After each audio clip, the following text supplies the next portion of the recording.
You may be wondering, is it possible to even put an apple back on the tree? I mean, you could try, but,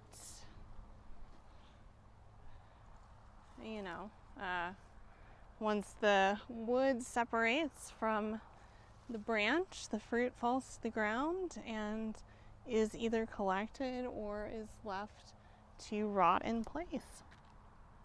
So, it's not very easy to put an apple back on a tree. Would that we could. Would that we could. But you can. The title of my message is Putting the Apple Back on the Tree. People love to have debates about theology and hot topics and women in ministry and healing and all sorts of different things.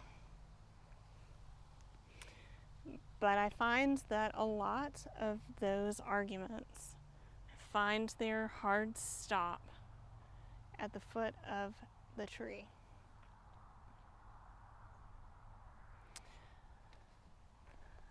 Now, very clearly, look, I'll pick on one hot topic.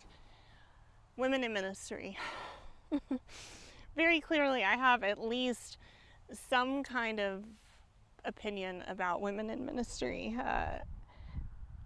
just on account of me standing here talking about Jesus with a Bible in my hand. However, I was not raised in this way. I was raised in a religious tradition that believed that women should not ever pray in front of men, that women should not teach in front of men, lots and lots of different things.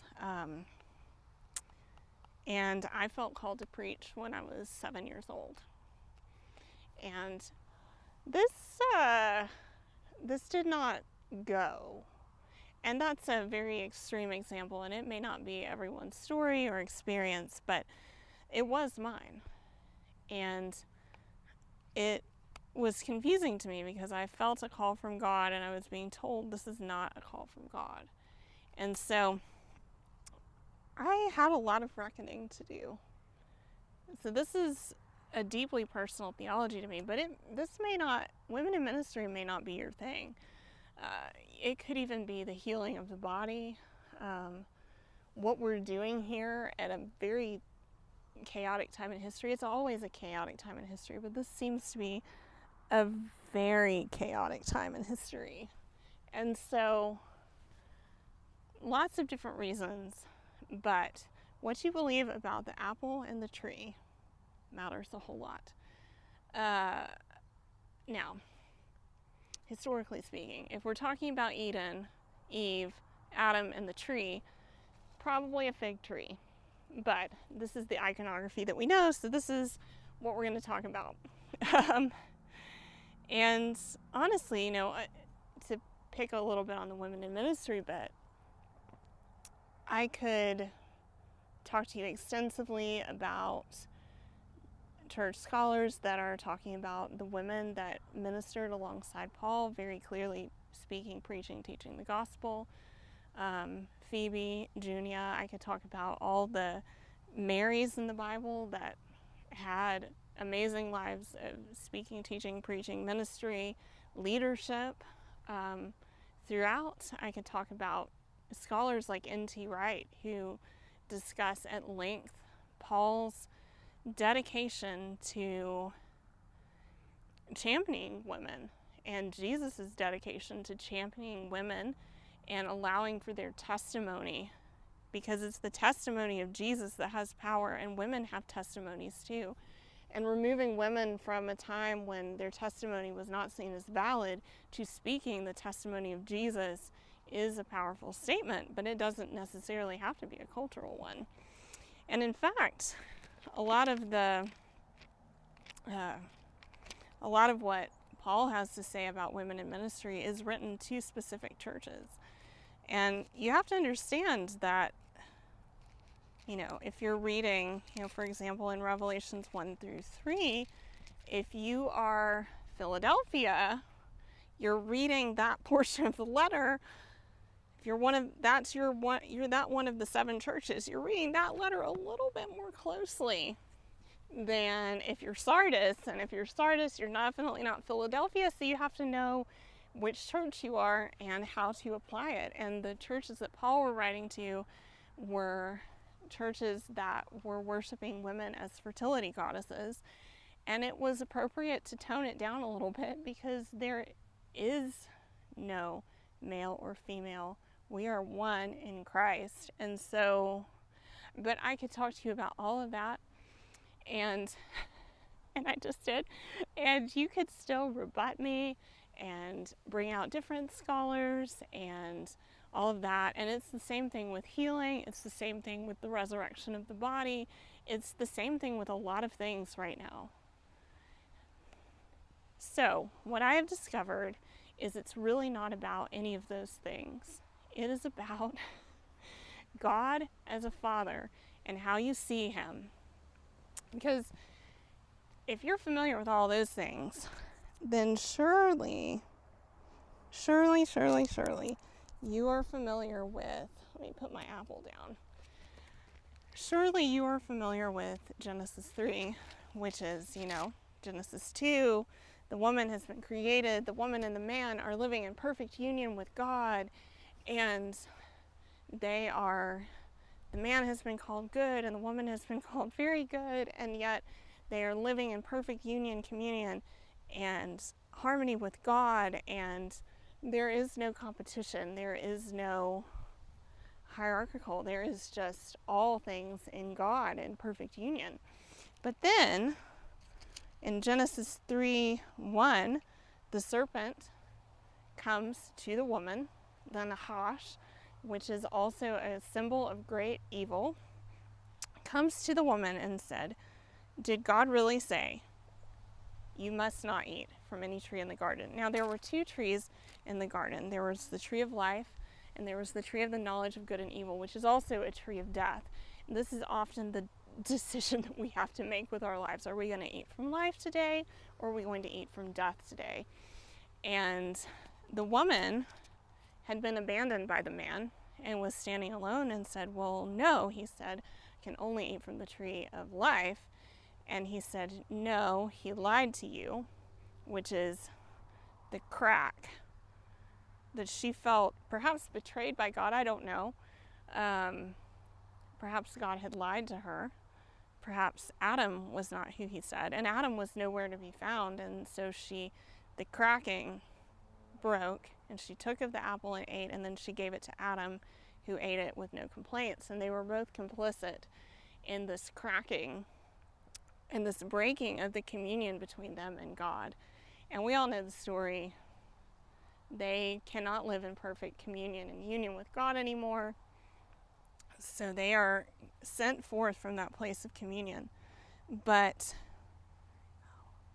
in Genesis 3:15, when God curses the snake, he says, "And I will put enmity between you and the woman, and between your offspring and hers. He will crush your head and you will strike his heel." So, let me show you, from here until about here, God is trying to bring humanity back into perfect union with him. And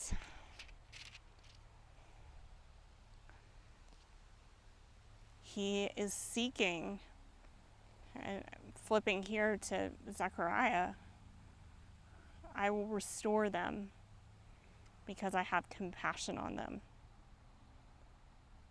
It will be as though I had not rejected them, for I am the Lord their God, and I will answer them. In Zechariah 10:6.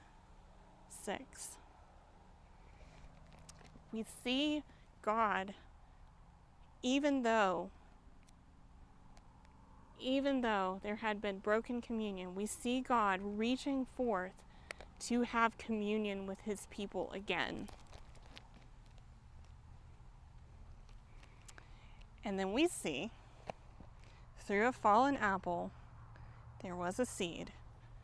And that seed came in the form of a human named Mary, who was also a mother of mankind.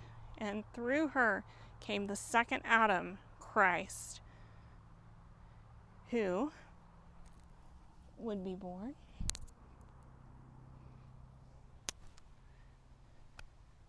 perfect, who would fall to the ground and have rotted flesh,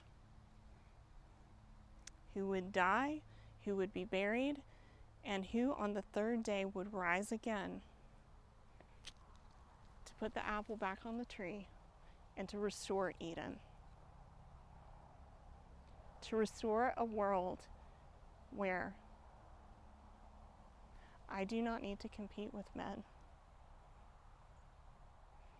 or shout more loudly for my voice to be heard,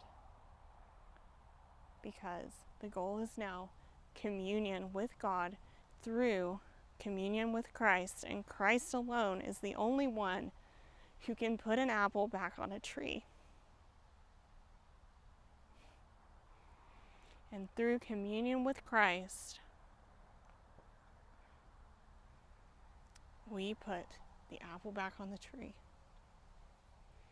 And we can restore perfect union with God and with each other. Now, when Christ fell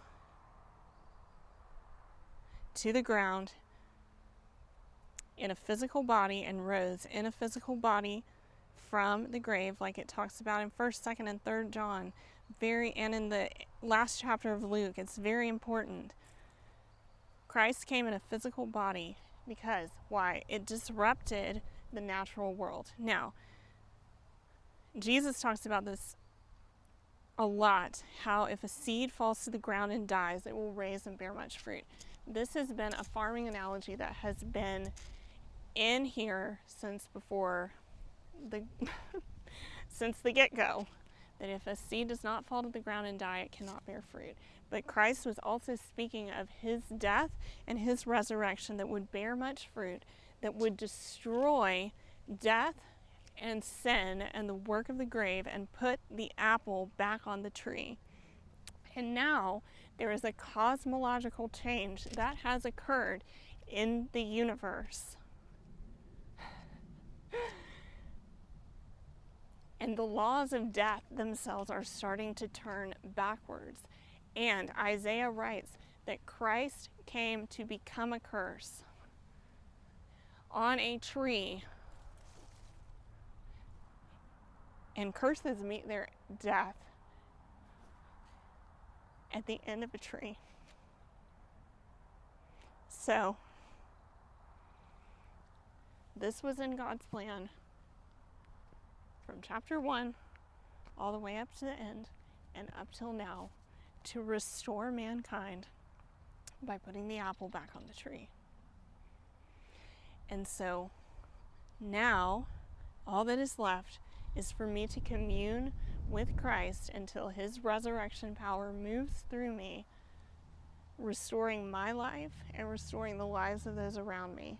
And even though my body may fall to the ground and die, even though in this life I will experience suffering, Christ says, take heart because I have overcome the world. And this is why I can stand and preach in front of you. Please don't worship me as a fertility goddess, because that would be strange. And this is why my body is not the same as it was before I met Jesus. Like, he has been healing my body. He has healed my mind. He has healed the people around me. Like, this is the restoration of Eden, is choosing to eat from the tree of life and not eat from the tree of death. And so if you're hearing this and you're like, that sounds really great,